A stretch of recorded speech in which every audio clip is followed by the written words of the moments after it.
One of my favorite things about the human condition is our ability to complain and dislike things that we've never tried. And well, over the last few days, I've seen a few examples of it that are glaring to me and related to the cruise industry. A lot of people seem a little intimidated by the new world's largest cruise ship, the Icon of the Seas, and somebody's got a concern about the lifeboats.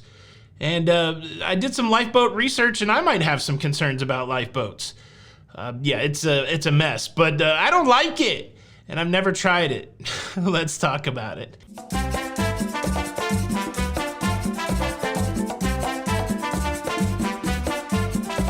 Hey, what's up, everybody? Welcome to La Lido Loca. I'm your host, Tony, here to talk you through everything going on in cruising. And well, today I want to spend some time talking about the world's largest cruise ship, Royal Caribbean's Icon of the Seas. There's been a lot of hubbub about this cruise ship lately, as Royal Caribbean has put on the full court press when it comes to promoting this new cruise ship. And man, there are a lot of people excited, and man, there are a lot of people with trepidations about this huge cruise ship. Here's an example of what I've been seeing on social media.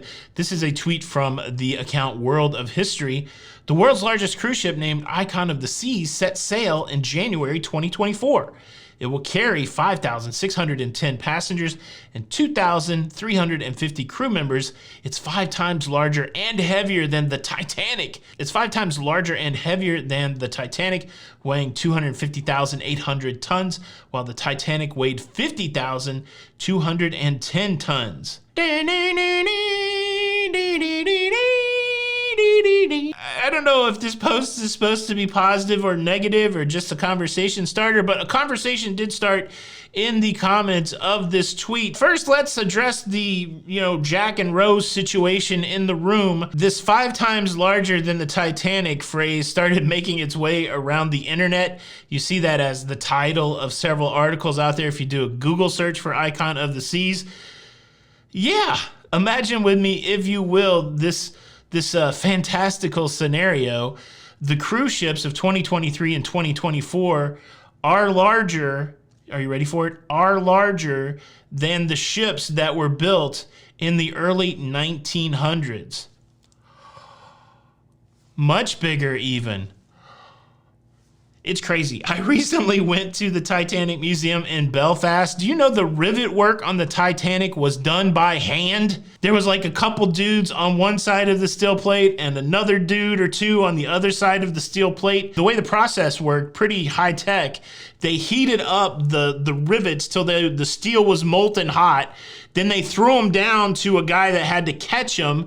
Then they put the molten hot rivets in the hole. They both banged on each side of the rivet, and then as it cooled off, it expanded so that the rivet would stay in place. High tech. This is what we were dealing with in the early 1900s. Just newsflash. Technology has advanced since then. I may be probably railing on this too hard, but really your tagline is like, wow, the ship's bigger than the Titanic. I mean, the Titanic is something everybody knows. Cruiser, non-cruiser, I get it. It's a nice reference point. Probably me better than many understand the concept of trying to get eyeballs on the stuff that you make. And so there you go. Have your Titanic reference. But beyond that, the comments to this tweet are wild. The very first one, my kind of nightmare. When profit takes precedence over comfort. OMG, I could never. Insane. I don't think anybody's tweeted it yet, but I might need to. Ludicrous. Shout out Luda. But let's move all of those aside. Let's move all the kid trophies aside on the mantle, because we have one championship comment that we need to put right in the middle of the mantle and a door. This is my favorite one. Not a single lifeboat in sight. Where are they? Approximately 7,000 souls. Lifeboats needed 100. This is based on a Titanic reference. Lifeboat could withstand the weight of 70 men. So look, you have a single picture of the back of the ship. You can't see the lifeboats. So obviously there's not any lifeboats. And then of course, based on the Titanic standard from the early 1900s, then you probably need 100 lifeboats, because I'm sure the technology of lifeboats have not evolved, improved, advanced over the last 120 years.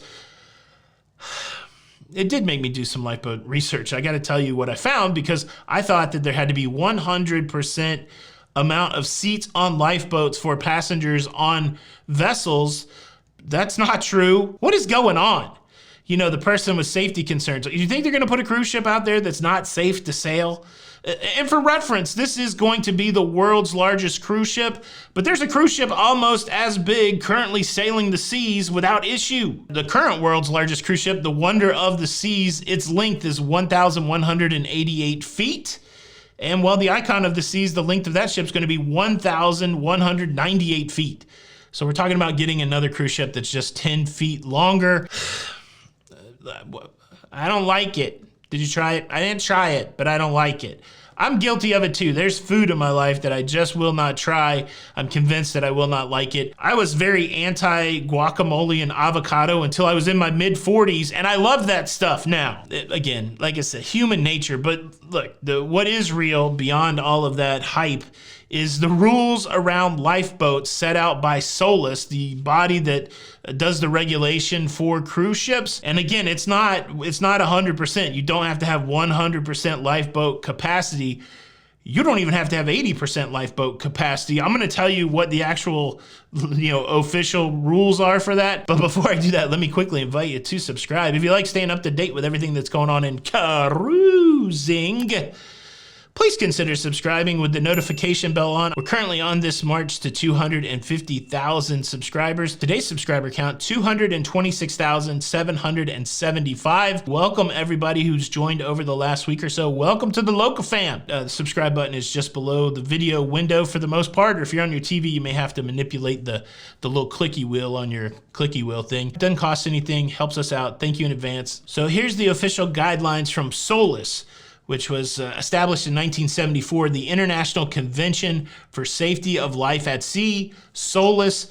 They set the rules for cruise lines when it comes to these regulations. This is pretty wild. So each vessel needs lifeboats enough to accommodate 37.5% of crew and passengers on either side. And so adding those two sides together, you come up with 75% of the capacity of crew and passengers should be able to fit in lifeboats. So does that mean the regulation believes that 25% of the people won't get off of the vessel in trouble, or does the 25% of the people are really good swimmers? No, the other 25% are covered by a requirement that there is 25% capacity in rigid or inflatable lifeboats. But I thought it was 100%. That's what I thought. That's what I've always been telling people, that there's coverage for 100% of the passengers in lifeboats. And there is coverage for 100% of the passengers, but they're not all in those lifeboats that are hanging on the side. I don't know if any of the cruise ships or cruise lines publish whether or not their lifeboats are at 100% capacity, or whether they all just follow the minimum rule. So I don't know. I don't know any way to tell that, but it's interesting to know that they don't have to have 100% capacity in the lifeboats. And before some of you run off half-cocked, I don't feel safe, I'm never gonna get on a cruise ship again, use your brain a little bit. If you're looking for cruise ship disasters, it would be shocking if you found more than 10. Millions of people cruise every year.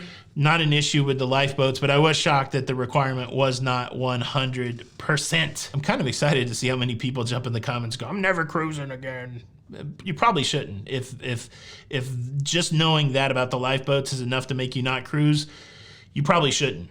Just to be honest, because there's a lot of troubling things out there, and that, yeah.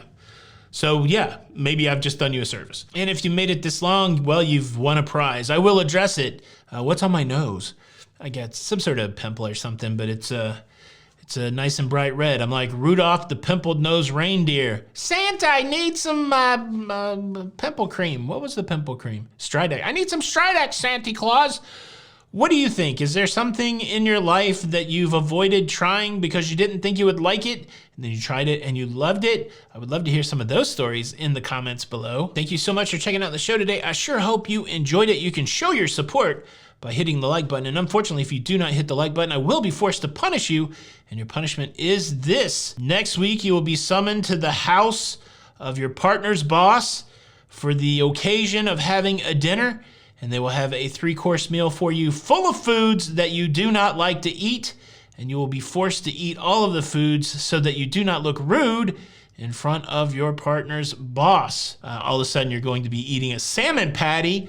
Maybe 5 people in my life get that joke. I know my mom watches. Shout out to Mama Sharon.